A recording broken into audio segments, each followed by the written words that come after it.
में, और वो भी वर्ल्ड कप सेमीफाइनल में आसान नहीं होता तो ही इंग्लैंड को फाइनल की टिकट मिलेगी। लेकिन फिलहाल भारत ने जो बल्लेबाजी की है आज, धुआंधार, ताबड़तोड़, आज जितने भी अल्फाज आप बोल दें वो कम है।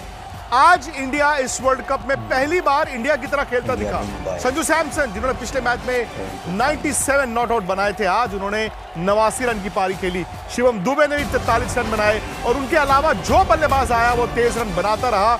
अंत में इंडिया ने बनाए हैं 253, 253, यानी कि इंग्लैंड के पास अब बहुत मुश्किल 254 रन की चुनौती होगी। जबरदस्त बल्लेबाजी भारत की, और जैसे मैं कह रहा था, अभिषेक शर्मा जिन पे बहुत कुछ निर्भर करता था वो तो जल्दी आउट हो गए, लेकिन भारत रुका नहीं। संजू सैमसन ने इस वर्ल्ड कप में भारत की तकदीर बदली थी जब उन्होंने आखिरी मैच जिताया। आज 42 गेंदों में उन्होंने बनाए 89 रन, 18 गेंदों में 39। ईशान किशन ने इतनी जबरदस्त बैटिंग उन्होंने भी की, और फिर शिवम दुबे को नंबर 4 भेजना एक मास्टर स्ट्रोक था। उन्होंने 25 गेंद में 43 बनाए, सूर्य 6 में 11, हार्दिक 12 में 27 और तिलक वर्मा ने 7 में बनाए थे 21। लेकिन अंत में भारत 253। मदन जी, क्या मैं ये कह सकता हूं कि एक पैर दरवाजे के अंदर सेमीफाइनल में भारत का हो चुका है? डेफिनेटली मैं समझता हूं कि एक पैर तो हो चुका है। देखिए इतना बड़ा टोटल चेंज करना बड़ा मुश्किल है। इसका मतलब क्या है कि देखिए 20 ओवर में आपको एवरेज निकालनी है 12.5 के करीब, 12.5 के करीब आपने एवरेज निकालनी है। तो वो एवरेज को अगर आप चेंज करते चले जाएंगे उसमें विकेटें गिरने का भी ज़्यादा चांसेस हो जाएंगे। मैच डिसाइड करेगा पहले 6 ओवर, फिर दूसरे 4 ओवर। 10 ओवर में मैच डिसाइड हो जाएगा कि किस तरफ ये मैच जा रहा है। पर ये है कि इंडिया ने जो बैटिंग की है आज जैसे आपने अभी कहा कि ये जो बैटिंग है, जैसे हम जानते हैं इंडिया को की बैटिंग जैसे करते हैं वहाँ T20 क्रिकेट में, वो आज उन्होंने दिखाई। और दूसरी एक और बात मैं कहना चाहूँगा कि विकेट बहुत अच्छा है, विकेट वाकई बहुत अच्छा। लेकिन फिर वही बात है ना मदन जी, इस विकेट पे शायद एक अच्छा टॉस हारा इंडिया, क्योंकि आप कह तो देते हैं बाद में हम भी पहले बैटिंग करते हैं, बट शायद इंडिया अगर टॉस जीता तो वो भी पहले गेंदबाजी करता। अब इस तरह की विकेट पे आपके स्टार्ट पे बहुत निर्भर करता है, और पावर प्ले के बाद, पावर प्ले तक इंडिया एक विकेट गवा चुका था। 67 ये पावर प्ले में रन थे, लेकिन अगले 9 ओवर में इंडिया ने 110 रन बनाए। अगले 9 ओवर में इंडिया ने 110 रन बनाए, और उसके बाद अगर आप देखें आखिरी 5 में भी इंडिया ने तकरीबन 76 रन बनाए हैं, यानी कि किसी वक्त इंडिया रुका ही नहीं। 7 विकेटें जरूर गिरी, लेकिन शायद ये वही T20 का फॉर्मूला है मदन जी, एक खिलाड़ी और उसके इर्द गिर्द बाकी। भले ही आपने 22 रन बनाए, 27 रन बनाए, 32 रन बनाए, लेकिन आपको रुकना नहीं है। जो इंडिया का T20 का 1.5 साल से फॉर्मूला था, आज वो फॉर्मूला नजर आया। देखिए रुकना इसलिए नहीं है कि आपको वो एवरेज निकालते चले जाना है जो कि आपको जिन्होंने आपको ओपनर जो है जिन्होंने अच्छा स्टार्ट दिया है। जैसे जो भी बल्लेबाज आया उसने उसी एवरेज 7, 8, 10 की एवरेज से वो खेलते चले गए हैं, क्योंकि अगर मोमेंटम रुकता है तो फिर प्रॉब्लम आती है, अगर विकेट गिरते हैं तब भी प्रॉब्लम आती है।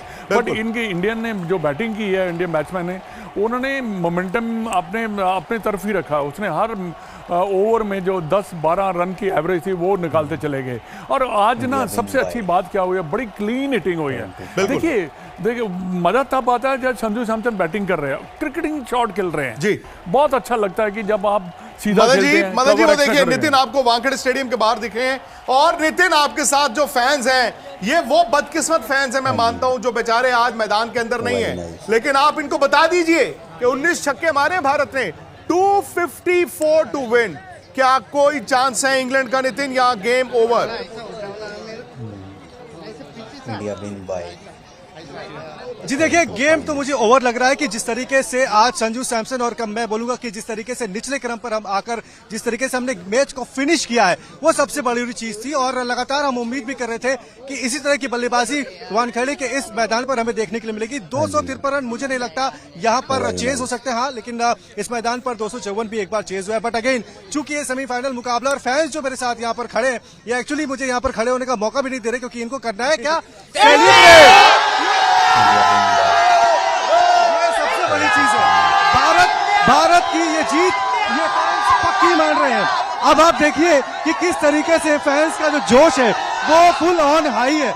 यहाँ पर सिर्फ और सिर्फ एक ही चीज है कि आज भारत को जीत मिले, और यहाँ से इस मैच को जीतकर ये टीम यहाँ से एक कॉन्फिडेंस के साथ निकले अहमदाबाद, जहाँ पर आपको फाइनल का मुकाबला खेलना है। लेकिन आज संजू सैमसन की वो पारी देखिए संजू सैमसन वही खिलाड़ी है जिन्होंने इनिशियल मैच खेलने का मौका नहीं मिला था, लेकिन जब जब संजू सैमसन को मौका मिला संजू ने करके दिखाया, चाहे वो दिल्ली में 8 गेंदें खेली हो या फिर उसके बाद आप कोलकाता की पारी देख लीजिए। और आज भी Sanju Samson original tempo setter इस टीम इंडिया के हैं। अब उन्होंने ये बेहतर तरीके से साबित कर दिया है और फैंस का ये जोश आपको साफ नजर आ रहा है कि यहाँ उम्मीदें अब पूरी हो चुकी हैं।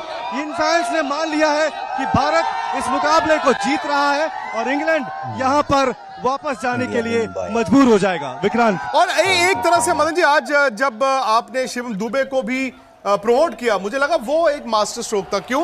क्योंकि ईशान और संजू आपको स्टार्ट तो दे चुके थे, लेकिन उस वक्त आदिल रशीद ने बॉल डालना था और आपने शिवम दुबे को स्लाइसेस के साथ भेजा। आज आपने शिवम दुबे की वो यूटिलाइजेशन भी की। हम ईशान की वो पारी या संजू की पारी को याद करेंगे, बट शिवम दुबे ने ना सिर्फ आज बल्कि इस वर्ल्ड कप में जब जब जरूरत पड़ी है रन बनाए। हाँ बिल्कुल, आपने सही कहा, क्योंकि देखिए जब भी उसको मौका मिला है उन्होंने रन बनाए भी। और जो ये ना विक्रांत क्या है, यहाँ पे बहुत ज़्यादा स्ट्रांग है, थोड़ा सा भी शॉट आता है और उसकी हिटिंग जो है बड़ी क्लीन हिटिंग है। उससे क्या है कि देखिए जब आप ऐसी अच्छी हिटिंग करते हैं, जब आपके वो बॉल मिलते हैं, अगर आप इतने ज़्यादा कॉन्फिडेंस है, आत्मविश्वास है कि मैं बॉल को बाहर निकाल दूंगा, और उसने बड़े लंबे लंबे सिक्स मारे हैं। और इसका जो हर मैच में जब भी इनको मौका मिला है, बट आपने जो कहा ना मास्टर स्ट्रोक, ये ऐसे डिसीजन लेने पड़ते हैं 2020 क्रिकेट में, क्योंकि आपको मोमेंटम जो जारी करने के लिए। मुझे तो लगता है कि जब जब आप विपरीत परिस्थितियों में होते हैं, आपका इम्तिहान वही होता है। अभिषेक शर्मा का विपरीत परिस्थितियों में इम्तिहान हुआ, एज एन इंडिविजुअल वो फेल हो गए, लेकिन जब भारत का वो इम्तिहान हुआ था साउथ अफ्रीका से मैच हारने के बाद, भारत ने चेंज किया। सिर्फ एक चीज बदली, कभी कभी घर का एक बल्ब आप बदलते हैं, पूरा घर जो है जगमग हो जाता है। संजू सैमसन को भारत वापस लेकर आया था, उसके बाद से उठाकर आप देख लें। अब बड़ी बात, थोड़ी देर पहले मैंने जब मैच शुरू हुआ था सनी भाई से ये पूछा था कि अगर आपको ये मैच जीतना है, चूंकि इंडिया ने अब डिफेंड करने आना है, आपके पास बोर्ड पर 254 रन जरूर है, ओस भी गिर सकती है। सनी भाई से मैंने ये पूछा था कि बुमराह से आप पहला ओवर या दूसरा ओवर करवाओगे या नहीं करवाओगे? मैं तो बुमराह को देखना चाह रहा हूं, और दूसरी एंड से या आप अर्शदीप को इस्तेमाल करें या हार्दिक पांड्या को इस्तेमाल करें, उसमें मुझे कोई प्रॉब्लम नहीं। पर मैं इसीलिए ये कह रहा हूं कि पहले 6 ओवर में 2 फील्डर ही होते बाहर 30 मीटर की रेखा के बाहर, तो जो बॉलर है जिसको कम जरूरत है, मतलब 4 फील्डर की कम जरूरत है, 4 फील्डर बाहर 30 मीटर रेखा के बाहर, वो है जसप्रीत बुमराह। तो इसीलिए, और गेंद जब नहीं हो, गेंद की सिलाई जब कड़क हो, तब उनके हाथों में गेंद देना बहुत अहम होता है, क्योंकि वो विकेट ले सकते हैं। अगर वो पहले 6 ओवर में 2 ओवर करते, पहले जो पावर प्ले के 6 ओवर है वहां पे 2 ओवर करते, 2 ओवर में भले वो 1 विकेट लेते, फिर सिर्फ 10 रन देते, तो उसका मतलब है कि उन्होंने इंग्लैंड की बैटिंग को थोड़ा सा बैकफुट पे डाला। तो इसलिए मैं पहले दिन से कहते आया हूँ कि ना 5वें ओवर देने से, मतलब उनका 1 ही ओवर का इस्तेमाल होता है पावर प्ले में, उसके बदले जसप्रीत बुमराह के 2 ओवर का इस्तेमाल होना चाहिए पावर प्ले में। सनी भाई, फिलहाल सूरत हाल यह है कि 253 रन भारत के पास हैं। अगले 20 ओवर या ये कहीं कि 1 घंटा 40 मिनट भारत की तकदीर बदल सकते हैं, इतिहास भी बदल सकते हैं, क्योंकि भारत फाइनल के लिए खेल रहा है, भारत उस क्राउन को डिफेंड करने के लिए खेल रहा है। लेकिन फिलहाल आज सेमीफाइनल जीत के फाइनल की टिकट मिल सकती है। बोर्ड पर इतने रन है कि यहां से इंग्लैंड कुछ इम्पॉसिबल जैसी बल्लेबाजी कर दी तो ही वो भारत को बाहर कर सकता है। लेकिन उम्मीद करता हूं कि हम और आप जब रात को मुलाकात करें तो फाइनल की टिकट, फाइनल मैच जीतेगा या नहीं। अगर वीडियो अच्छी लगी तो चैनल को सब्सक्राइब करें, वीडियो को लाइक शेयर करें। मिलते हैं नेक्स्ट वीडियो में। अल्लाह हाफ़िज़।